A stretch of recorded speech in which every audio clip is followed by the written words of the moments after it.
Hello students, एडुमन channel पर आप सबका बहुत बहुत स्वागत है। आज के इस सेशन के अंदर हम पढ़ेंगे chapter second geography inside our earth. हमारी जो अर्थ है उसके अंदर क्या क्या है उसके बारे में, कौन कौन सी लेयर्स है और उन लेयर्स में कौन कौन से मेटल्स जो है वो हमें देखने को मिलते हैं, इन सारी चीज़ों के बारे में पढ़ेंगे इस क्लास के अंदर। तो जैसा कि हम सभी को पता है कि हमारी जो अर्थ है वो एक डायनेमिक प्लानेट है। डायनेमिक प्लानेट का मतलब होता है कि एक गतिशील प्लानेट है, क्योंकि ये जो है सन के चारों तरफ अपना मूवमेंट करती है। इसके साथ ही साथ जो अर्थ है उसके अंदर और बाहर कॉन्स्टेंटली जो चेंजेस है वो होते रहते हैं। इंटीरियर ऑफ द अर्थ, अर्थ के अंदर क्या है, तो इसके अंदर तुम्हें डायग्राम दिखा रखा है। उसमें जो ऊपर फर्स्ट फ्रंट में लिखा हुआ है क्रस्ट, यानी कि ऊपर वाली जो लेयर है अर्थ की जो बाहर हमें दिखाई देती है वो क्रस्ट कहलाती है। उसके बाद में देखो मेंटल लेयर येलो कलर में दिखा रखी है आपको, और फिर रेड कलर वाला जो पोर्शन दिखा रखा है इनर कोर। तो हम देख लेते हैं कि क्रस्ट क्या है, मेंटल क्या है, इनर कोर क्या है। Just like an onion, the earth is made up of several concentric layers and one inside another। जैसे कि अनियन होता है, हमारा प्याज होता है, प्याज में एक के बाद एक लेयर होती है, उसी तरह से हमारी अर्थ के अंदर भी लेयर्स होती है।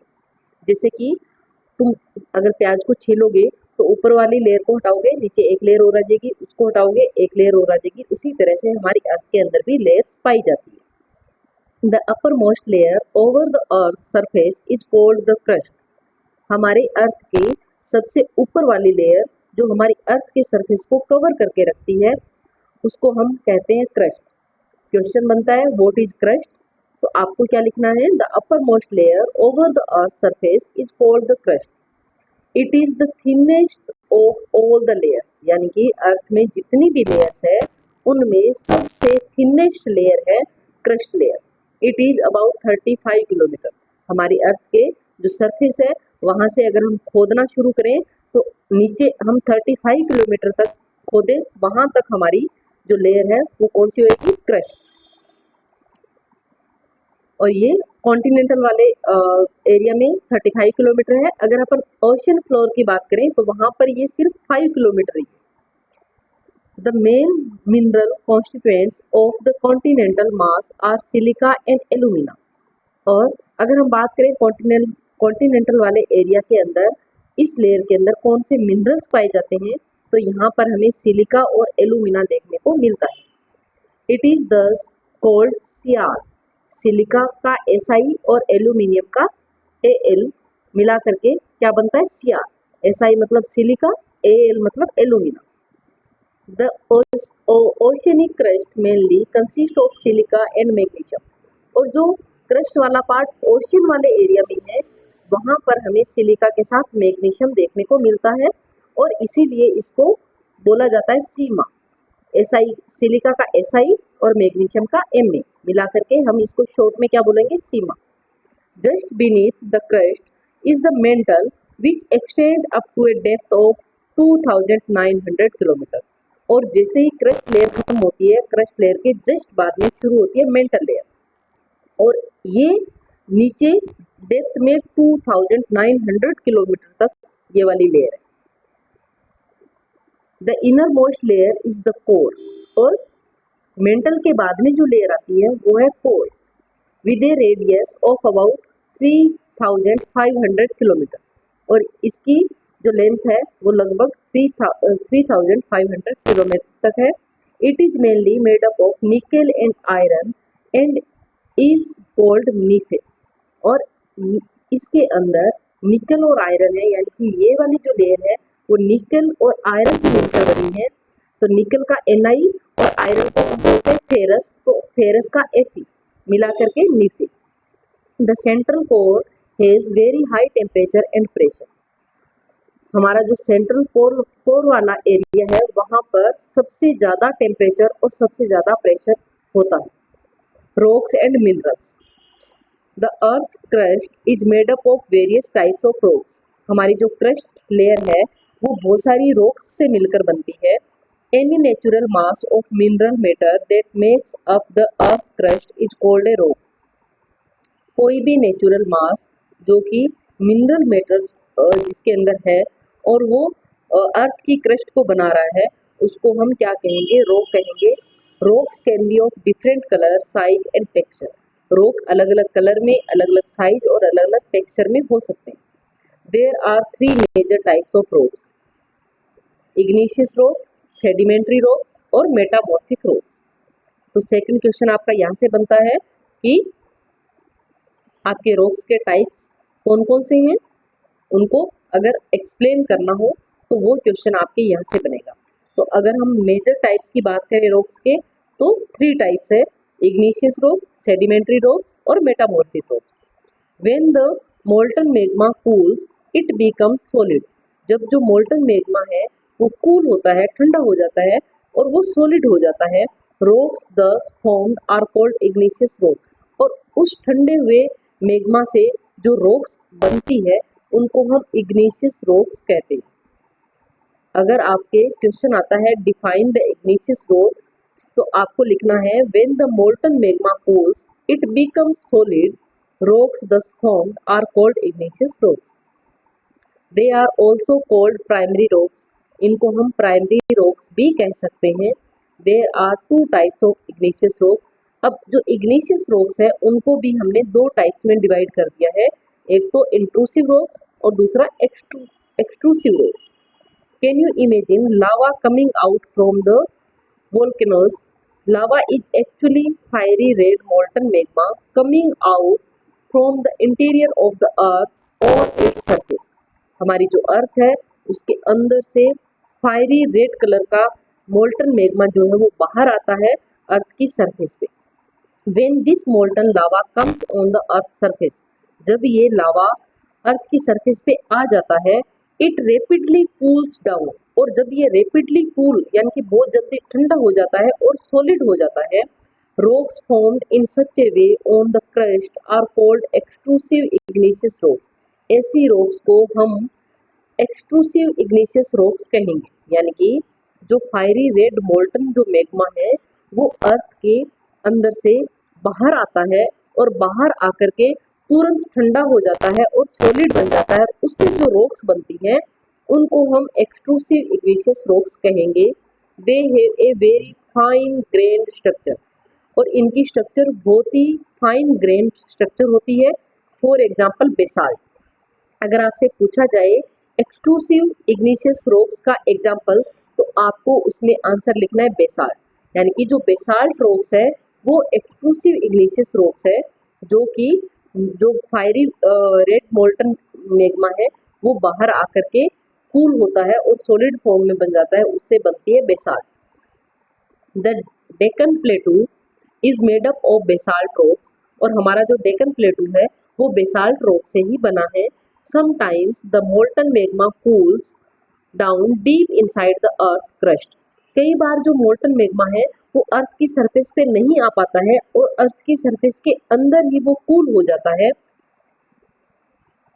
Solid rocks so formed are called intrusive igneous rocks. और इस तरह से जो रॉक्स बनती है उनको हम इंट्रूसिव इग्निशियस रॉक्स कहते हैं। Since they cool down slowly they form large grains.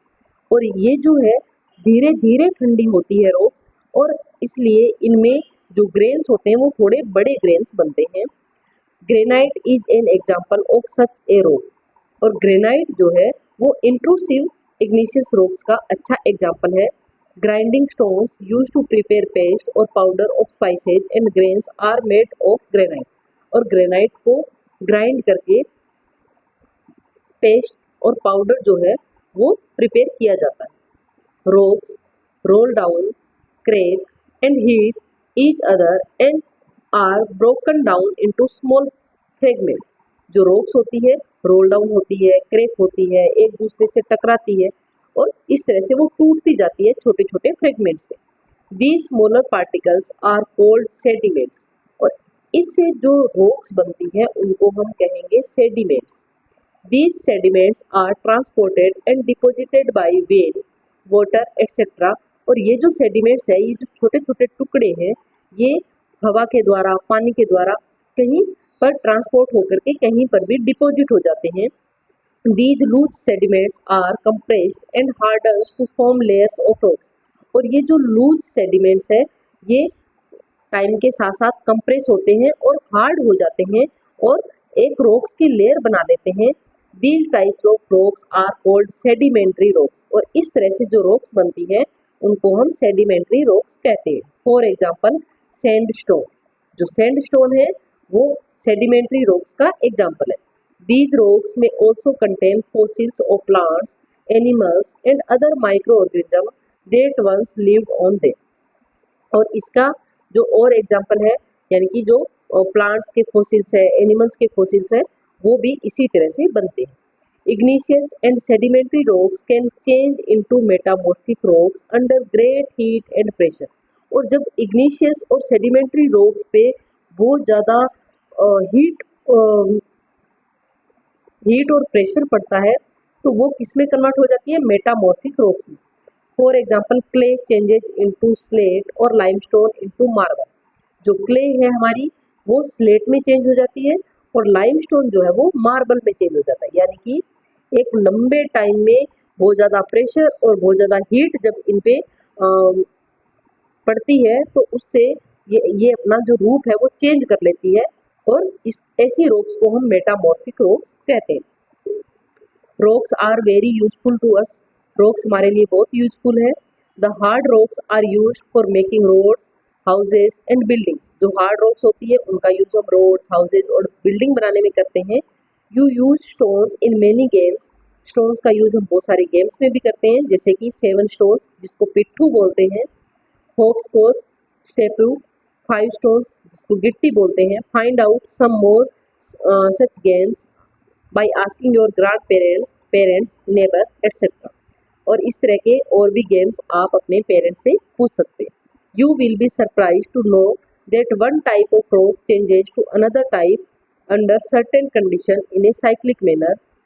और आप लोग ये जानकर बहुत ही सरप्राइज होंगे कि ये जो रॉक्स है वो चेंजेज होती रहती है, एक रॉक से दूसरी रॉक में बदलती रहती है और इनका ये साइकिल जो है वो चलता रहता है। This process of transformation of rock from one to another is known as the rock cycle. और इस तरह से जो ये इनका प्रोसेस चलता रहता है ट्रांसफॉर्मेशन का, उसको हम रॉक साइकिल कहते हैं। You have already learned when the molten magma cools.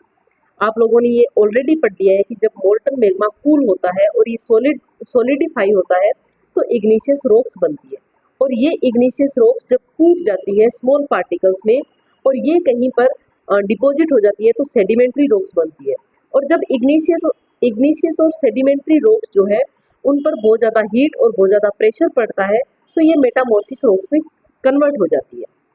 और जो मेटामॉर्फिक रॉक्स है वो जब उस पर बहुत ज़्यादा हीट और प्रेशर पड़ता है तो ये वापस से मोल्टन मैग्मा में कन्वर्ट हो जाती है और वापस से जो मोल्टन मैग्मा है वापस कूल डाउन होता है, सॉलिडिफाइड होता है और इग्निशियस रॉक में कन्वर्ट हो जाता है। इस तरह से ये प्रोसेस चलती रहती है। इसको हम क्या कहेंगे? रॉक साइकिल कहेंगे। Rocks are made up of different minerals. और जो रॉक्स है इनमें डिफरेंट मिनरल्स भी बनते हैं। Minerals are naturally occurring substances which have certain physical properties and definite chemical composition। और ये जो मिनरल्स होते हैं ये नेचुरली बनने वाले सब्सटेंस होते हैं और इनकी अपनी एक फिजिकल प्रॉपर्टीज होती है, इनका केमिकल कंपोजिशन होता है। Minerals are very important to humankind. हमारे लिए बहुत ही इंपॉर्टेंट होते हैं मिनरल्स, जैसे कि फ्यूल में काम आते हैं। फॉर एग्जाम्पल कोल है, नेचुरल गैस है, पेट्रोलियम है, ये सारे के सारे क्या है? मिनरल्स है। They are also use in industries. ये इंडस्ट्रीज में भी यूज होते हैं, जैसे iron, aluminium, gold, uranium etcetera, in medicine, in fertiliser etcetera. यानी कि जो मिनरल्स है उनके बहुत सारे यूजेज हैं जो कि हमारे लिए बहुत ही यूजफुल है। तो ये था आज का आपका chapter inside our earth. Chapter खत्म होता है। इसके क्वेश्चन आंसर भी मैंने बीच बीच में आपको जहाँ पर भी मुझे इम्पोर्टेंट लगा मैंने आप लोगों को करवा दिए हैं। अब मिलते हैं नेक्स्ट क्लास में नेक्स्ट चैप्टर के साथ। तब तक के लिए थैंक यू।